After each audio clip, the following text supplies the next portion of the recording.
Hello friends, तो इस video में आप सभी का स्वागत, जिसमें हम आज बात करने वाले हैं क्लास 10th के लिए साइंस। और साइंस में होने वाला है आप सभी का चौथा चैप्टर, जो कि हम बहुत तेज़ी से कंप्लीट कर रहे हैं।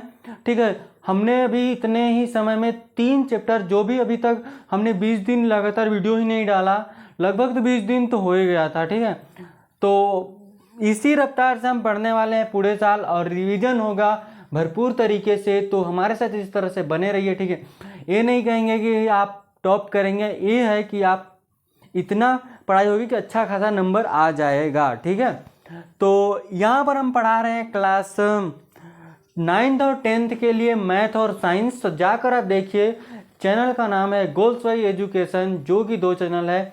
यहाँ पर न्यूज़ सिलेबस के अकॉर्डिंग हम पढ़ा रहे हैं, और पुराने चैनल पर हम पुराने सिलेबस, जो कि पिछले साल का सिलेबस, एकदम पुराना सिलेबस, हम सारे टॉपिक को क्लियर किए हैं। बस साइंस का जो है, साइंस का चैप्टर वाइज हम नहीं किए हैं। साइंस का बस जो फिजिक्स का पोर्शन है और केमिस्ट्री का बस चौथा पांचवा चैप्टर है, उसका बस लेक्चर वाइज वीडियो आया, नहीं तो सारा हम टॉपिक वाइज टॉपिक उठाकर हम दिए हैं, जो कि मोस्ट इम्पोर्टेंट था एग्जाम के अकॉर्डिंग। ठीक है, तो उसी अनुसार हम यहाँ भी पढ़ा रहे हैं। बस यहाँ क्या है कि हम थोड़ा सा लेक्चर वाइज लेक्चर हर एक चैप्टर का लेकर आ रहे हैं, कोई दिक्कत नहीं आएगी। ठीक है, तो यहाँ पर हम शुरू कर लेते हैं। देखिए, ये तो चल रहा है आपका क्लास 10th का मैथ द्विघात समीकरण, जो प्रश्नावली 1.4.1 कंप्लीट हो चुका। तो जाकर आप इसको भी देख सकते हैं। ठीक है, तो यहाँ पर आइए।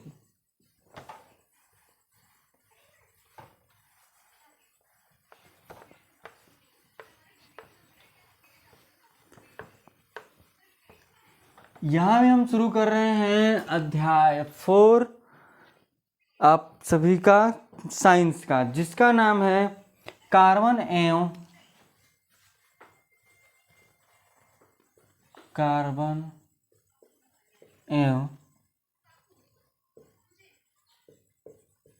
उसके यौगिक। ठीक है, तो कुछ बातें हम कार्बन के बारे में बात कर लेते हैं। कार्बन लिखते दर्शाते कैसे हैं, इस धातु है अधातु है, इसके बारे में हम बात करेंगे। तो थोड़ा बहुत आप उसके बारे में लिखिएगा। तो यहाँ पर हम लिखेंगे, देखिए, कार्बन एवं उसके यौगिक। ठीक है,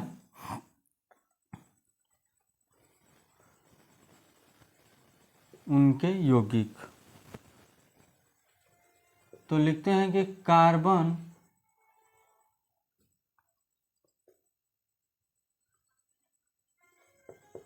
अधातु है, इसका प्रतीक सी है। ठीक, कार्बन अधातु है, इसका प्रतीक जो है वो सी है। ये जो है क्या है, सर्वोत्मुखी, यही लिखा है ना, सर्व तो सर्वतोमुखी तत्व कार्बन भू परपटी। जो सर्वतोमुखी तत्व कार्बन भू परपटी में खनिजों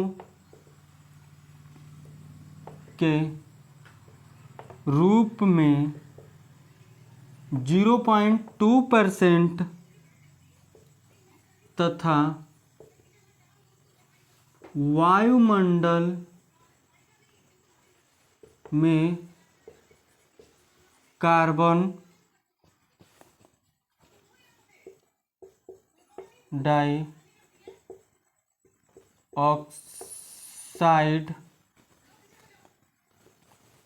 के रूप में 0.3% उपस्थित होता है।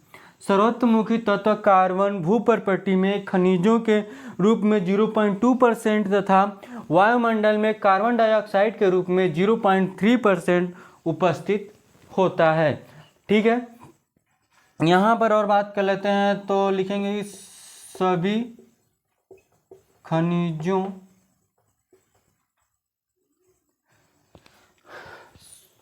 ठीक है, खनिजों ने सभी सजीवों, पौधे और जंतुओं का शरीर कार्बन यौगिकों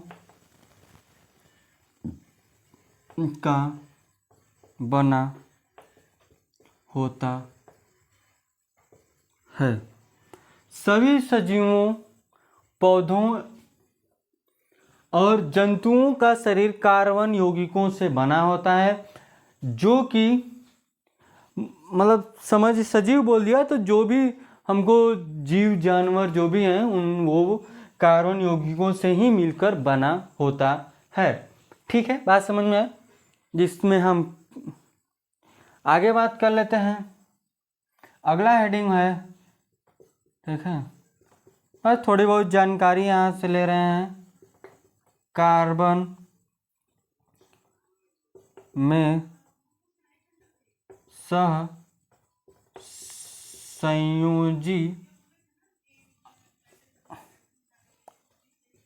आबंध, कार्बन में सहसंयोजी आबंध ये क्या होता है? तो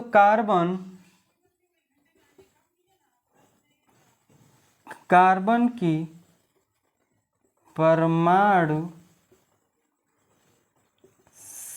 संख्या 6 इलेक्ट्रॉनिक विन्यास, देखिए कार्बन की परमाणु संख्या 6 होती है, इलेक्ट्रॉनिक विन्यास कितना होता है? 6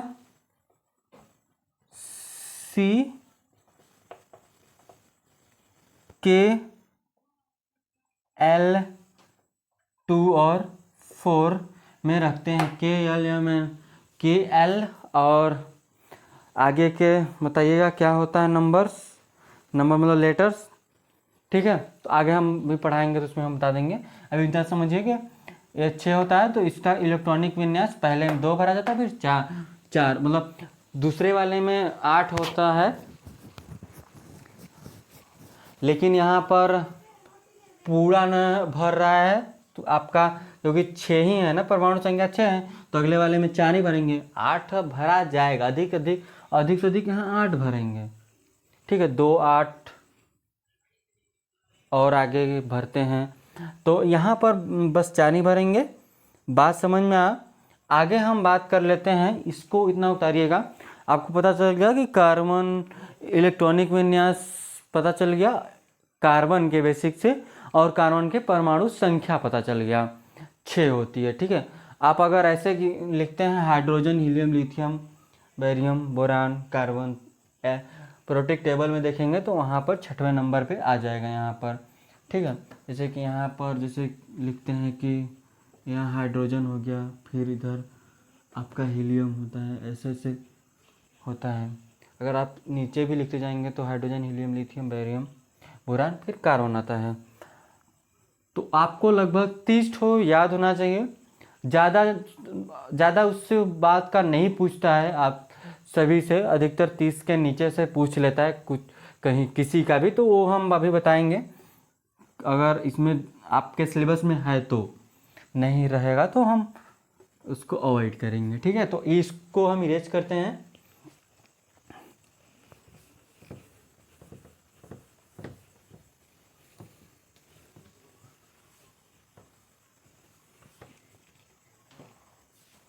यहाँ समझिए कार्बन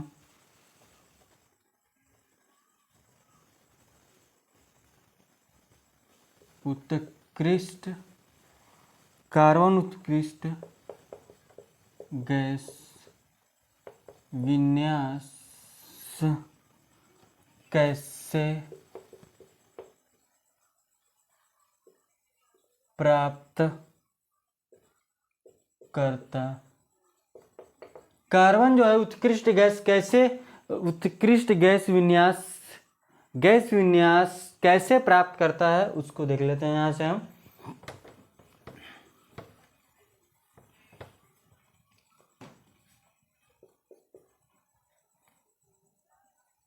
यहां बात कर लेते हैं कि जो कार्बन चतुसंयोजी कार्बन जो है वो चतुसंयोजी है। जैसे कि कार्बन जो है, कार्बन से 4 हाइड्रोजन इस तरह से बंधे होते हैं। तो कार्बन चतुसंयोजी है, ठीक है। कार्बन न तो 4 इलेक्ट्रॉन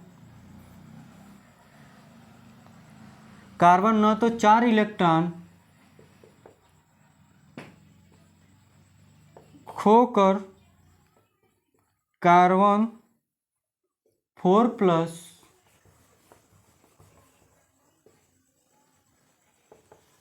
आयन, जिसको हम धनायन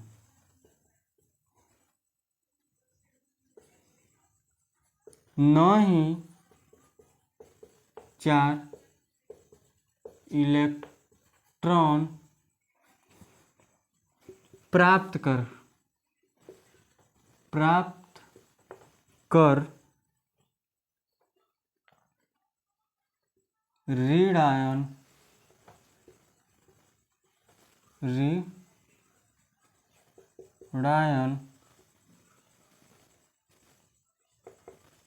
आयनिक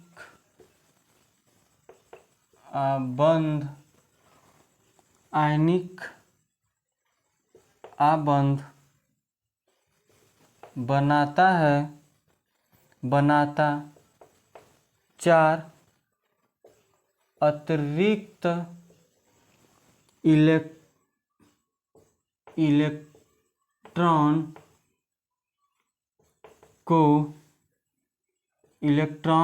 को धारण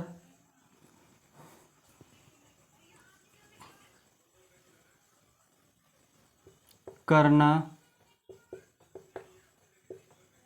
कार्बन के लिए अत्यंत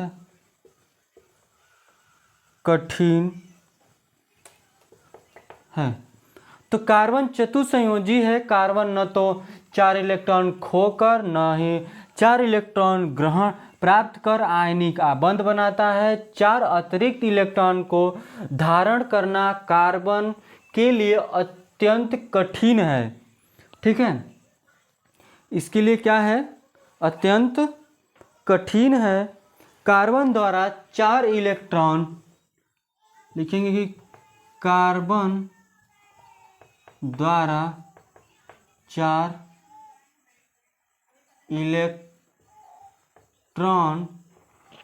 इलेक्ट्रॉन खोने के लिए अत्यधिक ऊर्जा की आवश्यकता होती है, ठीक है। 4 इलेक्ट्रॉन को खोने के लिए कार्बन को अत्यधिक ऊर्जा की आवश्यकता होती है, ठीक है।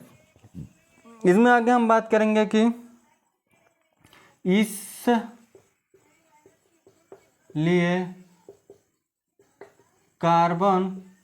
इसलिए कार्बन द्वारा इसलिए कार्बन अपने अन्य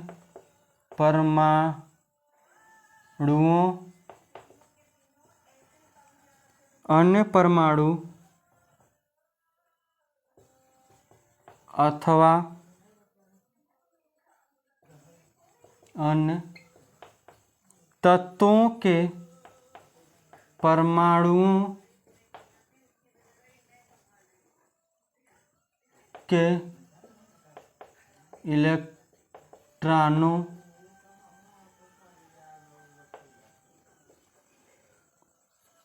के साथ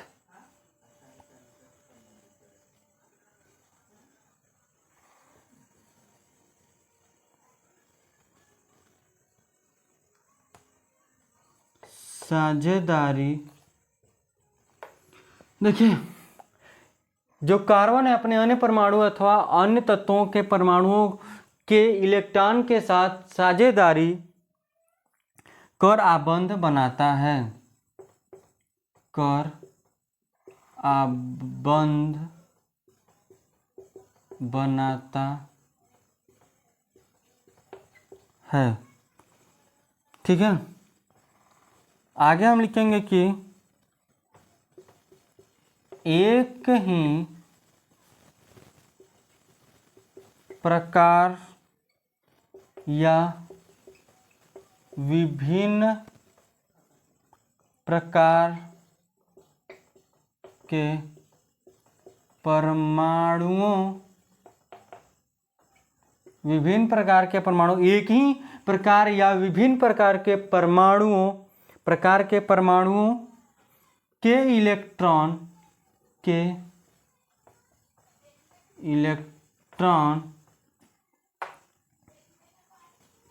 की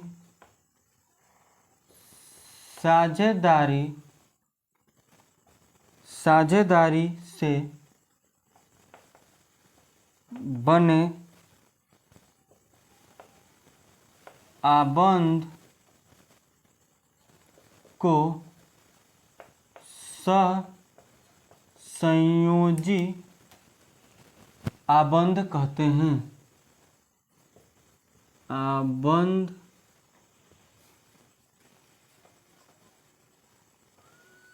कहते हैं।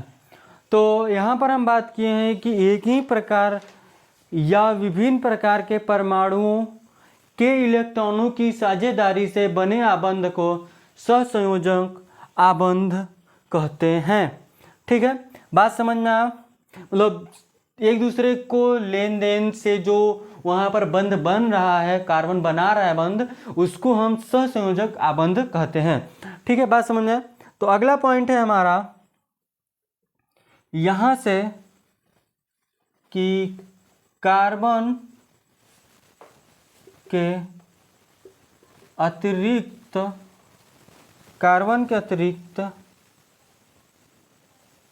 के परमाणु कार्बन के अतिरिक्त तत्वों के परमाणु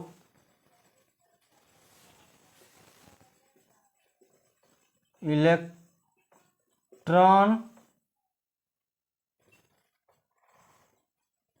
ऑक्सीजन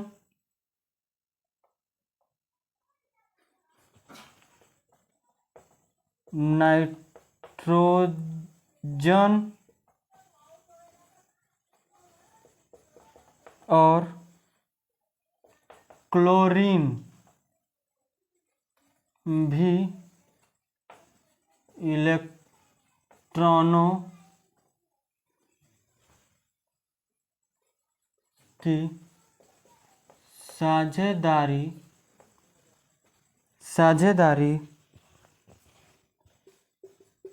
से आबंध